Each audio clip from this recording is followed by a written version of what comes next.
This is an example setup for a small 2-stroke motor outboard, and it's just got the handful on there. So you can see when you're testing it, you've got a bucket full of water. Of course, that's going to allow water to pump from here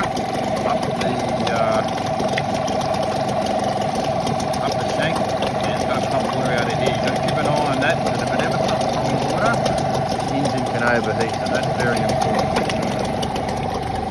This is a quick video on how to prepare and start a handful small outboard motor. In this case, it's a Parsun 2-stroke motor. It means you've got to have the 2-stroke fuel. That means oil's pre-mixed in. And we're about to show the accelerator how that works. The kill switch there, and there's a lanyard you can put onto your hand if you want to. You've got to have the motor in water up fairly high in order for it to, the pump to be able to suck water into the motor when it's running, in order to cool it down, and that water will come out that nozzle there somewhere. And in order to get it started, you need fuel. In this case, you can put fuel in the top here. It's a nice and easy way to do it. If you do that, you've got to take the cowling off. And there's a lever there somewhere. You take the cowling off into the switch to switch it from here, or you can leave it so it goes from the tank here. So when you hook up the tank, these have got Yamaha fittings on there. In this case, it's 2-stroke oil, mixed ratio of 1 to 50. So if you put in 1 litre, you've got to put in 20 mils of this 2-stroke engine oil. When you hook it up, you've got to have it facing the right way, in which case it's got to be in the order of the squeeze valve, which pumps it from here or primes the fuel line in order to go way up to here where it connects to the outboard motor. They can come off and on by pressing that. And then you've got to set this around about 1/3 the way. That's full ball, that's idle. Around about 1/3 of the way. And then once it's primed, once you've given this a few squeezes, it's nice and firm. You should have plenty of fuel in there, it's ready to go. Hopefully I can do this. Oh, I've got to put the phone down for a second. Oh, the lead come off. Better put that back on. It's not a bad little exercise on how to do that. So the ball goes to that round bit there.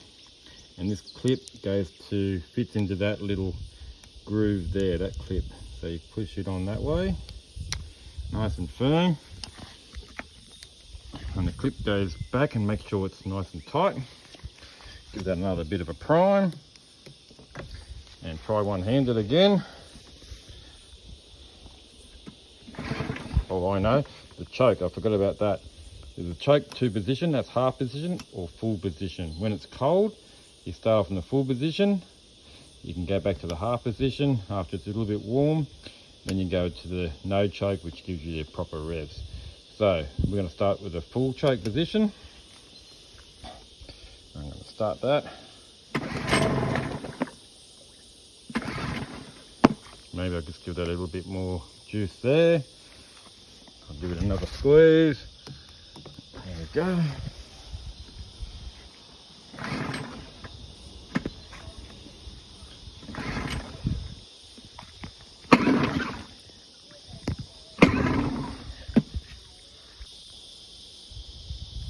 There's an option to put fuel directly inside the 2-stroke motor. There's a little tank up there. Presently it's in the off position, so it's drawing fuel from the fuel tank down there. But if you ever want to draw from there because they've got a problem with the hoses or the connections or something like that, you can go straight to the tank and just got to turn that to the vertical position, and that'll take fuel from the inside tank. But we're going to go back to the tank, so I'm going to turn the internal tank off and draw from the external tank. To start the motor, 2 things. If you're coming from a tank, this got to be loose. So at the moment it's tight. That won't let any air into the tank, and therefore won't let any fuel out of the tank in theory. But you need to loosen that, probably about a good 4 or 5 turns there, let air in through that, and that allows air to be pumped out of that. Give that a few squeezes, make sure it's primed well. And the fuel should be going up to there. Then we put the choke on. I've got it in the full position at the moment, about to pull the handle.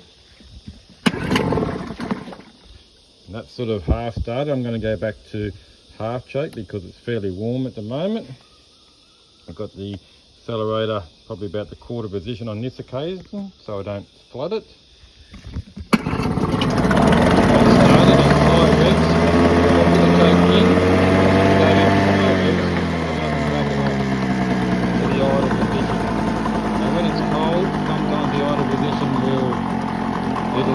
Stall, you've got to have it on maybe the first run. You can give it a bit of a nudge, give it a bit of a rev height, so it warms up a little bit, and after a while it should settle down and be a nice steady number of revs. See how it's almost going to plonk out? So just give it a bit of a touch and keep it going. This warms up a little bit more, but there is a chance that it might just plonk out, in which case you just got to start it up again. The idea is to keep a little bit of revs and then Bob's your uncle. When you want to kill it, you've got to press that switch there hard, or you can pull that red part out there, and that allows that stop switch to go down nice and easy. That's a safety switch, so you really should have that on your hand or your jacket. And when you go to put this safety thing back on, if you ever use it, then you've got to pull this up, pull that up, and then the whole thing slips in down underneath that part there. So it's reasonably warm at the moment. I've just got it on maybe about a fifth of the way through there. I'm just going to pull start it now without any choke, and hopefully it starts. We'll see.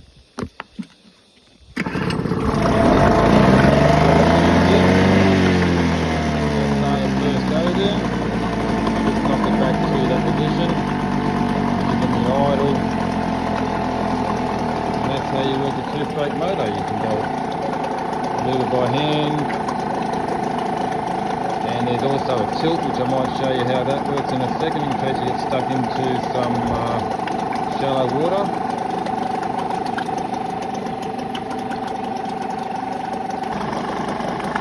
Here's the Parsun 2-stroke outboard motor, 5.8 horsepower with an external tank hooked up. You can see it's purring fairly like a kitten. And I can give that a bit of a rev if I want. It's sounding nice. And to stop it, just got to press the kill switch down hard. Hard.